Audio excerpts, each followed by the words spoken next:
You're listening to Death of the Reader, Flex here for your Murder Mystery World Tour, and it is time to talk about Bad Sydney 2024. If you're unfamiliar with the Bad Sydney Crime Writers Festival, it is one of a number of delightful crime fiction events that fill the calendar throughout the year. This one, of course, being in our little city of Sydney, not too far down the road from the studios. And it's always a delight to have all of the crime writing greats in our own backyard to talk about the genre. It's true crime, it's crime fiction, whatever you're interested in. If you're unfamiliar, we have a ton of festivals that we sort of get to be involved with throughout the year that you can find out up on the 2SER website. The discussions we've had with LJ from Terror Australis, with Catherine from Bad Sydney. Spoke a little bit with Craig Sisterson about Bloody Scotland the last time we had him on the show. They're all amazing events, and I did want to thank Bad Sydney for giving us media tickets this year, which meant we were able to go to so many of the panels. It was a real delight getting to talk with so many of our crime fiction friends. We're doing 2 episodes on Bad Sydney this year, and this week we're talking a little bit about the big themes of the festival. And one of the things that stood out to me so much on this festival, we're always getting into the weeds at crime fiction festivals about the big issues, the things that are pressing, the things that authors are concerned about when they write their fiction, and specifically the questions that they sort of ask themselves in the process thereof. And one of the big themes of this year was justice. Here's Michael Burge from the Bad Board. Oh, look, it's great because we kicked off today with a session which we call Bush Justice Rodeo. So straight off the bat, we were talking about the regions and stories that took place in the regions in true crime and in crime fiction. So really, I'm going to claim a bit of ownership of that one. It's just a great way to kick everything off. You know, it's Bad Sydney Crime Writers Festival, but it's the whole state we cover, and there's no limit on the storytelling geography. But it's great to be talking about stories that took place west of the Dividing Range. Michael Burge, a member of the Bad Board and author of the crime fiction novel Tankwater there. I mentioned it a couple of months ago on Death of the Reader Undead that Michael Burge's sequel to his novel Tankwater is currently in development, and I'm so excited for that. If you didn't hear my conversation about that back when the book came out, it's up on Final Drafts podcast, and I'll have a link up on our podcast page to that. Well worth checking out. But yes, justice was one of the big themes, in particular looking at the ways that rural communities are impacted. And on that Bush Justice Rodeo panel was Jamelle Wells, author of The Outback Court Reporter, and I caught up with her to talk a little bit about the impacts that she saw in rural communities. I think the difference between city and country courts is that much of what happens in country courts is just never reported on. It's under the radar, and that's because of a dwindling media in the bush. Like, a lot of country newspapers just don't exist anymore. There are very few reporters from local radio and TV stations, especially in remote areas, who actually go into courtrooms at all. So a lot of what happens in them is just seen and not heard, if that makes sense. I think city courts, it's the opposite. It's always a very healthy media contingent. There's always a lot of general public in and out of courtrooms. And I think what happens in the bush is, although Australia has got the same justice system, we live in a democracy, it is a little bit of justice by postcode because magistrates in country courts have a higher workload. They're under a lot more pressure. There's no one to flip a case to. If there are 100 matters on the list, well, that's their list. They can't divide it up and say, well, look, I'll send this to the court next door. They've also got very limited sentencing options.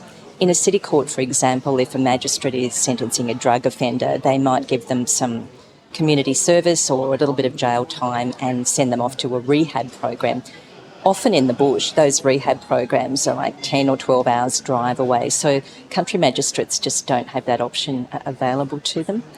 They get a lot of people who are repeat offenders because of disadvantage. For example, in very remote areas such as around Walgett and Burke in outback New South Wales, there's a high Indigenous population, and a lot of those young people are before the courts quite often for driving offences, the same driving offences over and over. And I didn't set out to write a book about Indigenous disadvantage, but I saw it in most country courts I walked into. Places like Walgett, for example, a magistrate told me that a lot of the offenders before her court were driving unlicensed over and over because in the country you don't have a licence, you don't work, you can't get your mother to the nearest doctor, which might be the next town away if she's sick. You're really stuck. So they're driving unlicensed out of necessity quite often.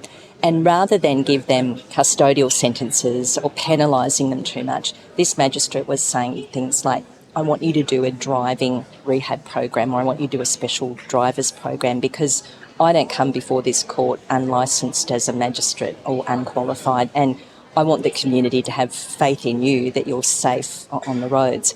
But the same magistrate also told me that a lot of people before her court didn't even know how to get their own birth certificate, let alone how to get a driver's licence. So there's disadvantage in all sorts of ways. And what I've hoped to do, that's why I went on a judicial road trip right around Australia. And I feel in many ways I've just touched the tip of the iceberg, really. I've only been into a few country courts. There are hundreds more. And a lot of what happens in them is just never seen. And I think it's healthy for our justice system to come under scrutiny for good and for bad reasons. It's healthy for the general public to see how justice is dispensed, how our courts work, and it's healthy for the judiciary to get that feedback from the public. So it's sad in that the decline in media in the bush is leading to less scrutiny of courts, but I think there is a real need for it. Jamelle Wells there talking about the Outback Court reporter and her experience travelling to research for that book as part of Bad Sydney's The Bush Justice Rodeo. Also on the Bush Justice Rodeo panel with Michael Burge was Kate Holden, author of The Winter Road, and Danuka McKenzie, who we recently spoke to about her novel Tipping Point. We'll have links up on the podcast to that. One of the other big justice panels was Justice and the Wisdom of the Elders, looking at First Nations people in Australia and how their relation to crime is consistently strained and how a bit of institutional knowledge from their own elders is needed to change that situation. And I wanted to bring you a really interesting point that was made by one of the panelists, Aunty Barbara Nicholson. One of the things you said during the panel was talking about how we need to re-identify, reframe what counts as crime, look at them more as social issues. And I was thinking a lot about how in the world of crime fiction, we would read a book and expect murder to be the crime, for it to be a satisfying story, but yet we don't have the same expectation for how we treat punishment in the criminal justice system. On the drive up from Wollongong this morning, I was chatting with the driver about the nature of crime fiction and how it might draw on crime reality for inspiration, and then in turn how perpetrators might look at crime fiction for inspiration how to do the next job. So I come from a world of real crime, but I also know that even within the prison system there's crime fiction. You know, so many of the people inside are there for what I call fictitious crime. Things that are identified as crime that shouldn't be. Why is it so difficult for us to reframe that? Because no one ever wants to move away from the status quo. Whatever works for people, individually or in groups within society, they never want to change it because it works for them.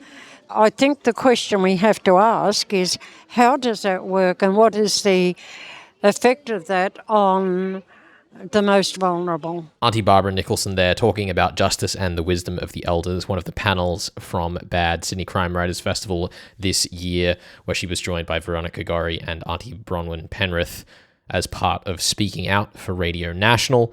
I really love that idea that there is a distinction between what we expect as like the minimal acceptable crime for our crime fiction. Definitely some food for thought there, and something that I've been thinking more about as we read more and more crime fiction as we go forwards with the show. We're going to take a brief pause here, come back in a little bit to talk about more of the exciting new authors we got the chance to speak to at the Bad Sydney Crime Writers Festival. This is Death of the Reader, your murder mystery world tour. Stick around, more to come.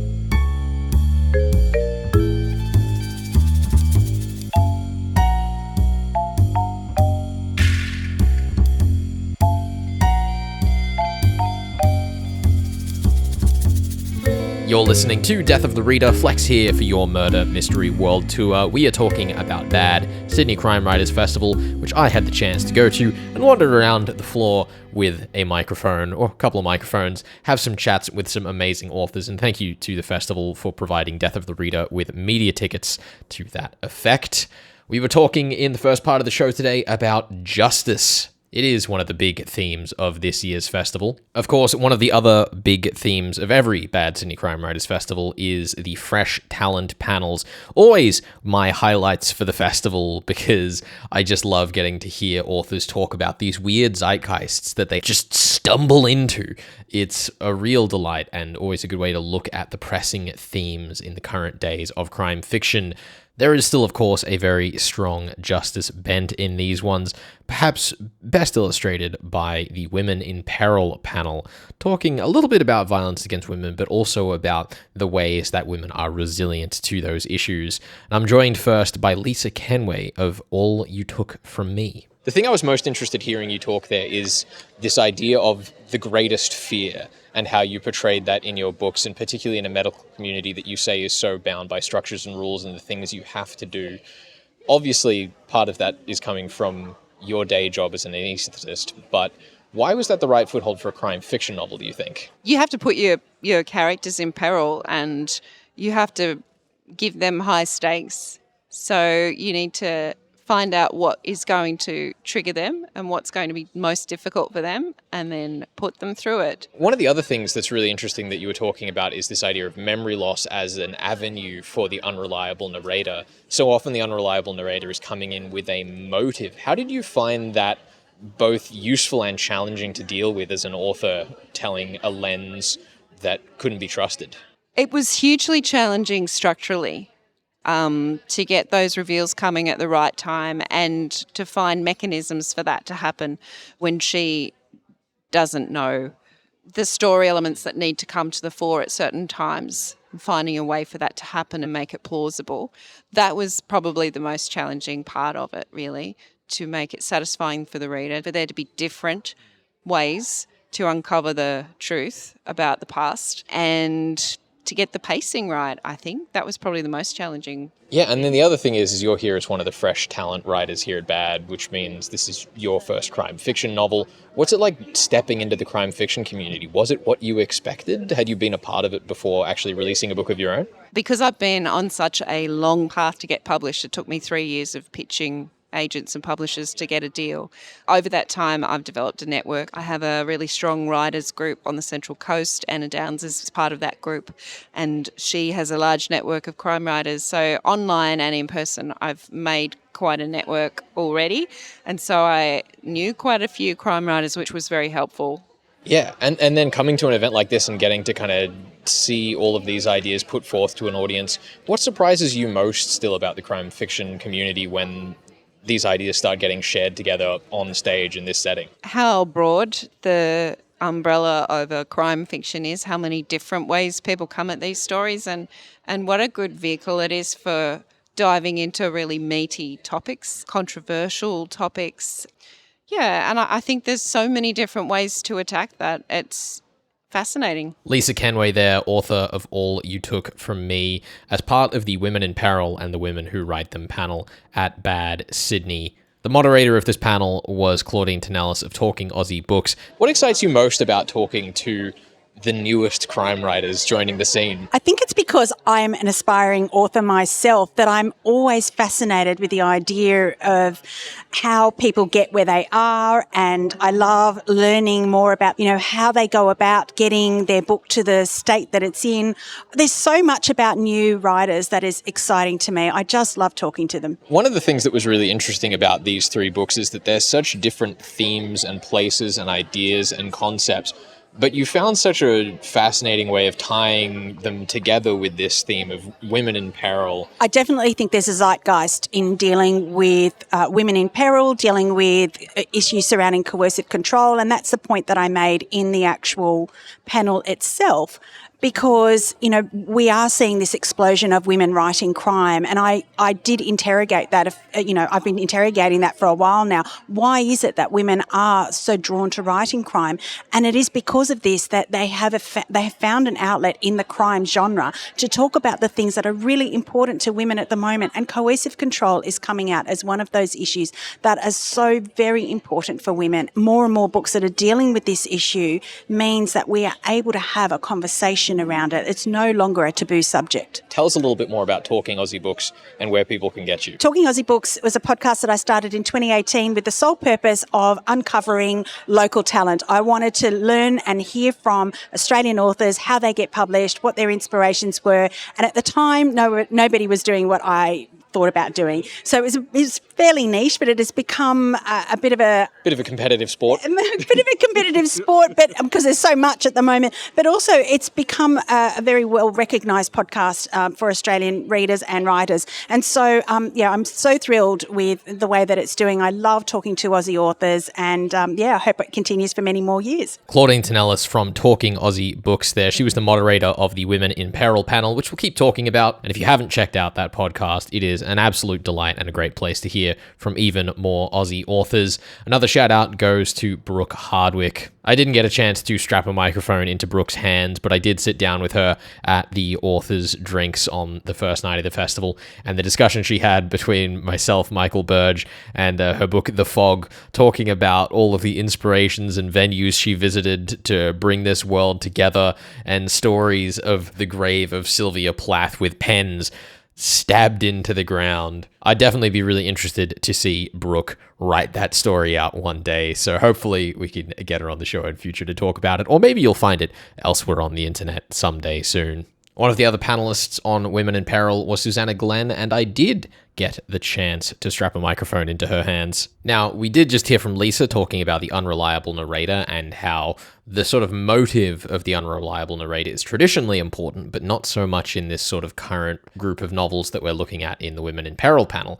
And in particular, I wanted to hear from Susanna about how the lack of choice for the unreliable narrator to be unreliable was interesting to her in Between Husbands and Wives with her lead character, Jennifer. So Jennifer's an interesting character because there's, I guess, the inciting incident that drives the whole narrative forward is a horrific car accident.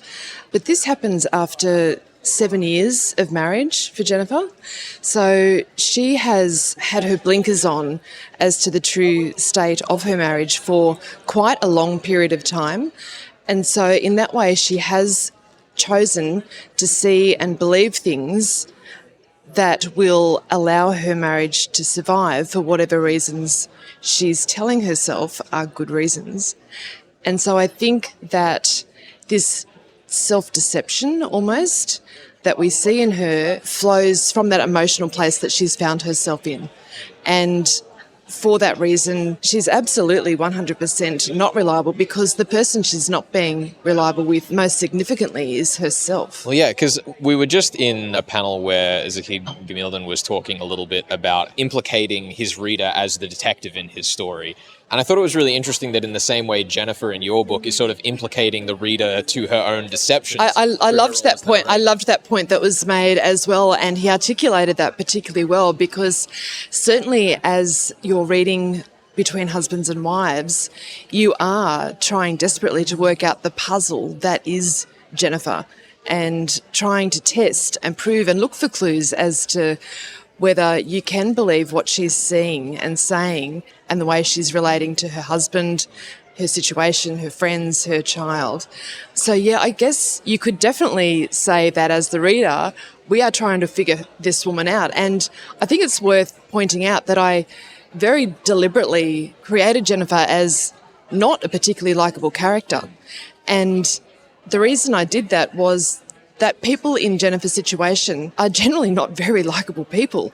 They have excellent reasons for being the people they have evolved into unwittingly. And I guess it was really important to me to have that realism. Susanna Glenn there, author of Between Husbands and Wives, talking a little bit about an unreliable narrator, Women in Peril, and also a little bit of a touch on Zahid Gamildan's All the Missing Children from the other Fresh Talent panel. Gonna take a pause here. You're listening to Death of the Reader, your murder mystery world tour here on 2SER 107.3, and we'll be back with more from Bad Sydney in just a second.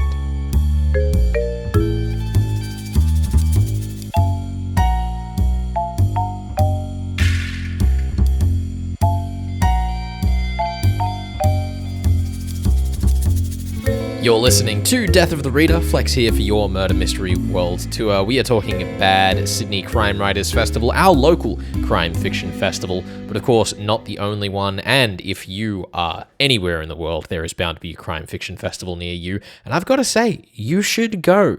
Be it Bloody Scotland, be it Terror Australis, be it Bouchercon, if you're lucky enough to be near that behemoth. Just before the break, I was talking with Susanna Glenn about her novel Between Husbands and Wives, and we mentioned Zahid Gamildan, who was one of the authors on the Danger Everywhere panel the following day. Zahid's book, All the Missing Children, is an absolutely delightful read, and he was joined on that panel with Suzanne Leal, Mitch Jennings, and Bruce Nash. And I was lucky to get the chance to speak with them, so we're going to dive a little bit more into Danger, starting with Zahid Gamildan and All the Missing Children. One of the things that interested me most was the way that you were talking about your book slowly evolving to horror towards the end. Do you feel like you finished writing the same book you started? Well, I think it is a unified sort of book, but the idea is to implant more and more horror in every part as it went along. So it goes through various genres, but the uptick in horror is fairly consistent as we move along, and then you kind of get a climax and a reveal with that. So it does feel like the same book, but it does at the same time morph into something else. So maybe there's something contradictory within the novel. Well, one of the things that's been really interesting through this festival, I was just talking with Susanna Glenn about her book Between Husbands and Wives. So many of the books that are about trauma deal with that sort of implication of the reader in the role of the story.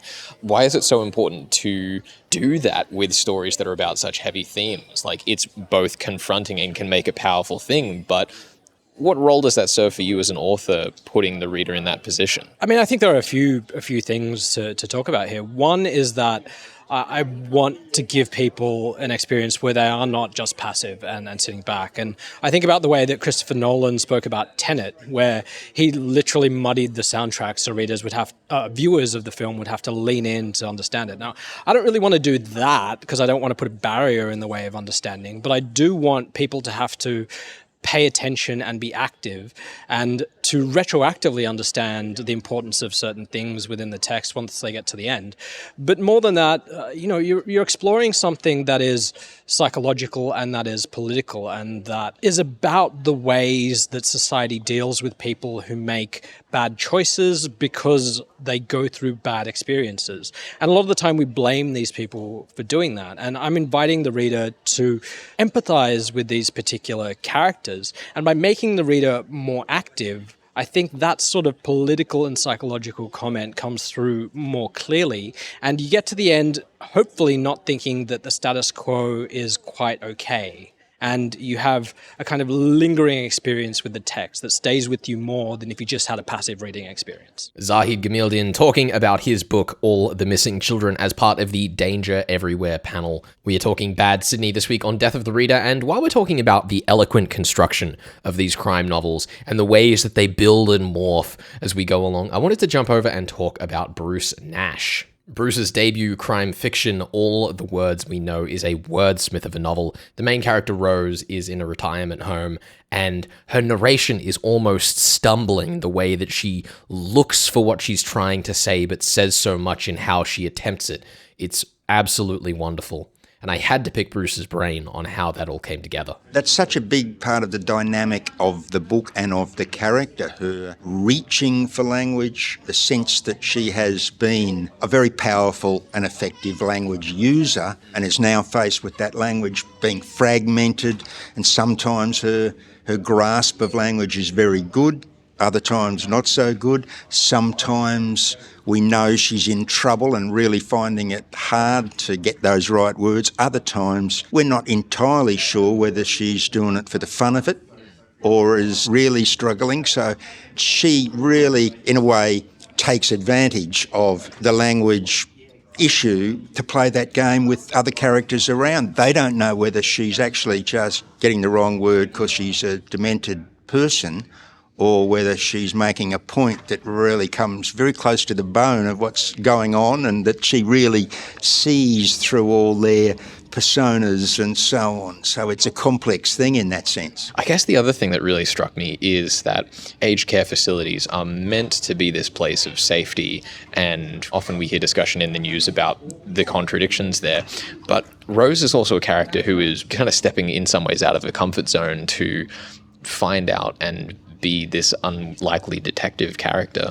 How does that play with your idea of safety and the position that you feel she would otherwise be in? I think Rose's sort of investigations into what's really happening are driven mostly by the fact that she just doesn't like to be taken advantage of. She's got a powerful personality, and her powerlessness in that facility, it doesn't sit well with her. And so it's that as much as anything that drives her to want to know what's going on.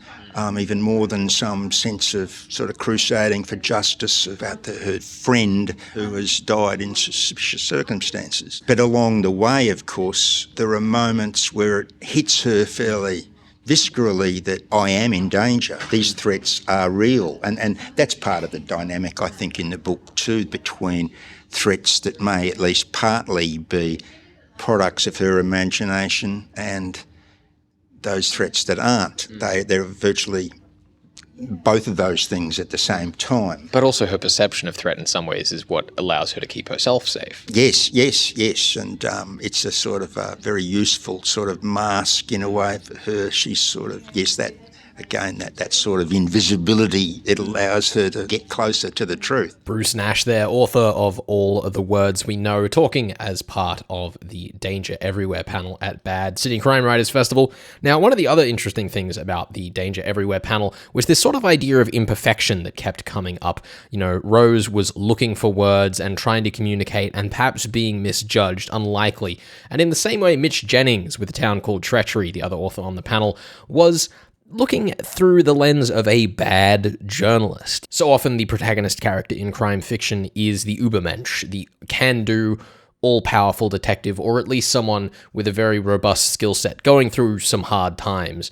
But Mitch's approach is interestingly different in how we engage with that trauma. One of the more common investigators we see in crime fiction is the journalist. I love Chris Hammer, I love the Martin Scarsden novels and all the rest, but just I wanted to see if a bad journo could have this type of crime or this type of situation thrust upon him and sort of have to rise to the occasion. You know, A Murder in a Town Called Treachery is a story most journos would kill for, but for Stuart Dryden, it's a major inconvenience. Well, yeah, and also this idea that Stuart sort of set out to be a good journalist that you were talking about, but then drifted from it so much in the same way that Bruce was talking about Rose being so far from the spiritual peak of where her journey would have been, and the kids in Zahid's novel kind of getting towards theirs. Reading the other books for the panel and kind of being amidst the other writers here at the festival, do you see your own work differently now, having discussed it more with your peers since it came out? Oh, absolutely. I think every time I sit down for any type of panel or any type of interview, even one like this one, I learn new things or I figure out new things about how I did what or why I did what. Bruce Zahid and I had a real laugh last night when we met at the speakers party about what was it that brought our three books together on a panel, because they are at surface level so different. Mine's a sort of coming of age story. Zahid's has those elements of the supernatural and horror, and obviously Bruce's narrator is someone suffering from dementia in a nursing home that's full of sort of word games and wordplay. So they all seem very, very different, but to sit up there on the panel the way we did and sort of find that a lot of our motivation was the same, or a lot of what drove us to write the stories were the same, or the questions we wanted to answer about human nature were all the same, and we've just taken these different paths to doing it. So from thinking, and wondering what was it about these books that drew us all together, seemed a very natural fit by the end, which is what's so good about, doing these type of things and being around other writers. Mitch Jennings, their author of A Town Called Treachery, talking about his protagonist, Stuart. There's a little bit he touched on there about the young boy and the coming-of-age story that his novel is about. Definitely check out all of the books that we've spoken about today, and all of the books we will speak about over the course of this festival. It is such a slate. The to-read pile just next to me, to my right, in my little home recording studio, is mountainous at the moment, and I'm having such a blast getting through it. Thank you so much to the festival for providing us media tickets, which gave us the opportunity to do this. Thank you you as well to all of the publishers involved who, whether or not they provided copies, still it is in their good graces that we are able to do these sorts of interviews. We'll be back with more from the Bad Sydney Crime Writers Festival next week on the show, getting a bit more into the community and some of the authors that we know and love and have spoken to on the show previously. So stay tuned for that. This is Death of the Reader, your murder mystery world tour here on 2SER 107.3. I am Flex, and I'll catch you with more Bad Sydney next week on the show.